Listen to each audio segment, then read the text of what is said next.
BSc part third, paper third, taxonomy के अंतर्गत आज हम comparison of Bentham and Hooker and Engler and Prantl system of classification के बारे में पढ़ेंगे। जैसा कि हम जानते हैं, बीएससी पार्ट थर्ड में प्लांट टैक्सोनॉमी के अंतर्गत दो प्रकार के क्लासिफिकेशन आपके कोर्स में हैं। पहला है बेंथम व हुकर तथा दूसरा है एंगलर और प्रिंटले क्लासिफिकेशन। बेंथम हुकर का क्लासिफिकेशन ये आपका एक प्रकार से मॉर्फोलॉजिकल क्लासिफिकेशन है, जबकि दूसरा जो क्लासिफिकेशन एंगलर और प्रिंटले वो डार्विन की किताब ओरिजिन ऑफ स्पीसीज के बाद में इसका प्रकाशन हुआ था, तो ये फाइलोजेनेटिक क्लासिफिकेशन कहलाता है तथा बेंथम हुकर का क्लासिफिकेशन प्राकृतिक अथवा नेचुरल सिस्टम कहलाता है। इन दोनों पद्धतियों की जब तुलना करते हैं तो इन दोनों पद्धतियों में निम्न प्रकार से हम तुलना कर सकते हैं। नंबर 1, बेंथम हुकर सिस्टम का जो वर्गीकरण है वो जेनेरा प्लांटेरम नामक पुस्तक में प्रकाशन हुआ, जो कि 1862 से 1883 के मध्य लैटिन भाषा में प्रकाशित हुई तथा इसके 3 वॉल्यूम में प्रकाशित हुए थे। जबकि एंगलर प्रिंटले क्लासिफिकेशन डाई नेचुरलाइकेन फ्लेंजन फैमिलियन के 23 खंडों का प्रकाशन जर्मन भाषा में 1887 से 1915 के मध्य हुआ था। बेंथम और एम हुकर वर्गीकरण के अंतर्गत कुल 202 फैमिलीज हैं, जबकि इसके अंतर्गत एंगलर और प्रिंटले के अंदर टोटल 301 फैमिलीज शामिल की गई है। कुछ पुरानी किताबों में अलग अलग चीज़ें लिखी गई हैं। इसी तरीके से बेंथम हुकर जो क्लासिफिकेशन है वो डी कैंडोलो की वर्गीकरण पद्धति पर आधारित है, जबकि एंगलर और प्रिंटले वर्गीकरण एक्लर की पद्धति पर आधारित है या बेस्ड है। Number 4, Bentham Hooker classification natural system of classification कहलाता है, जबकि एंगलर और प्रिंटले का फाइलोजेनेटिक क्लासिफिकेशन कहलाता है। इस फाइलोजेनेटिक क्लासिफिकेशन के अनुसार जो परिदल पुंज रहित पुष्पीय पौधे जातिवृत्त आधार पर अधिक प्रिमिटिव या प्राचीनतम या आदिम है। इसी तरीके से बेंथम हुकर की जो पद्धति है यह एक एवं कृत्रिम लक्षणों पर आधारित है तथा पादप जातियों की स्थिरता से संबंधित है। इसके परिणाम स्वरूप निकट संबंधी वाले कुल एक दूसरे से दूर हो गए। जैसा कि बेंथम हुकर की जो प्रणाली है वो नेचुरल सिस्टम अर्थात प्राकृतिक, तो पौधों में जो मॉर्फोलॉजिकल रिलेशनशिप्स है उसके आधार पर पद्धति है, तो इस आधार पर एवं कुछ कृत्रिम लक्षणों के आधार पर आधारित मानी गई है। इस कारण से ऐसा माना गया है कि जो कुछ निकट संबंधी जो प्लांट्स थे वो एक दूसरे से दूर हो गए, जबकि एंगलर और प्रिंटले में यहाँ पॉलीफाइलोजेनेटिक प्रकार के जो क्लासिफिकेशन है जिसके अंतर्गत यह पौधों को कुछ लक्षणों के आधार पर अपेक्षाकृत बड़े समूह में बांटा गया है, जिसके कारण कुछ निकट संबंधी वाले कुल एक दूसरे से यहाँ भी दूर हो गए हैं।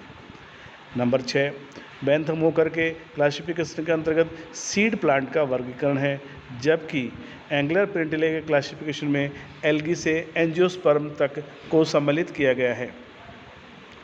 7, जिम्नोस्पर्म को द्विबीजपत्री तथा एक बीजपत्री के मध्य रखा गया है बेंथम हुकर के अंतर्गत, जबकि जिम्नोस्पर्म को एंजियोस्पर्म पौधों से अलग समूह में रखा गया।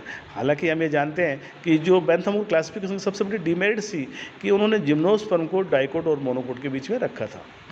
नंबर 8, इस पद्धति में द्विबीजपत्री पौधों को एक बीजपत्री से पहले रखा गया, अर्थात बेंथम हुकर जो सिस्टम है उसका जो प्रारंभ है वो डाइकोटली प्लांट पौधों से रखा गया, जबकि एंगलर और प्रिंटले पद्धति में एक बीजपत्री पौधों को द्विबीजपत्री पौधों से पहले रखा गया है।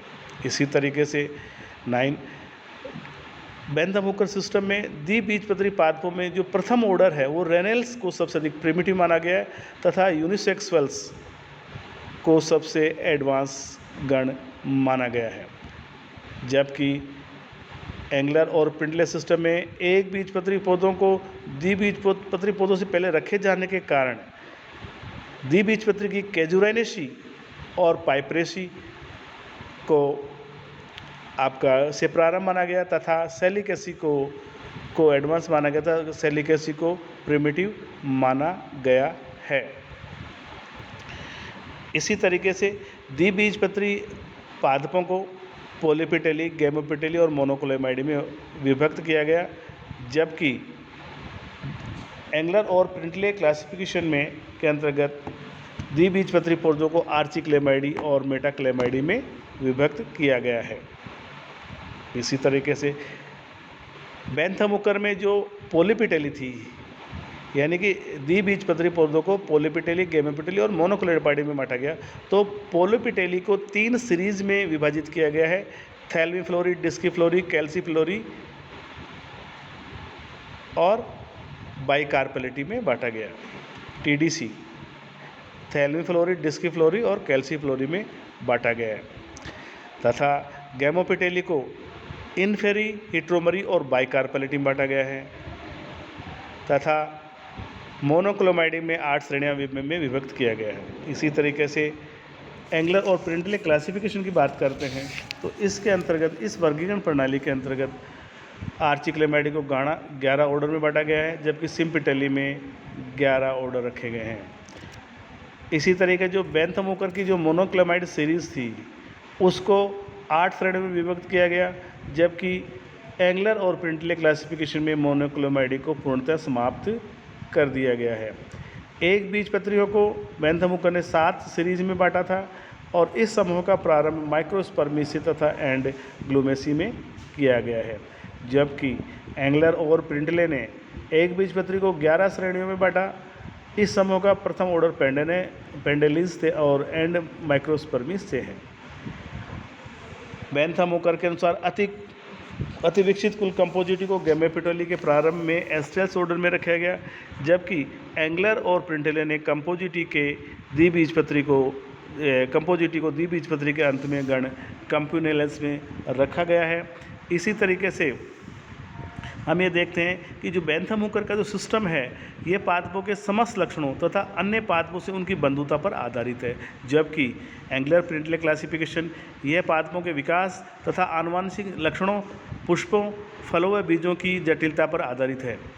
इसी तरीके से हम देखते हैं कि इसकी जो वर्गीकरण पर जो प्रणालियाँ हैं वो प्रायोगिक रूप से बैंथम हुकर की जो पद्धति है वो अत्यंत उपयोगी सिद्ध हुई है, जबकि एंगलर और प्रिंटले क्लासिफिकेशन की जो पद्धति है वो विकासीय दृष्टि से अर्थात इवोल्यूशनरी टेंडेंसी से अत्यंत इम्पोर्टेंट है।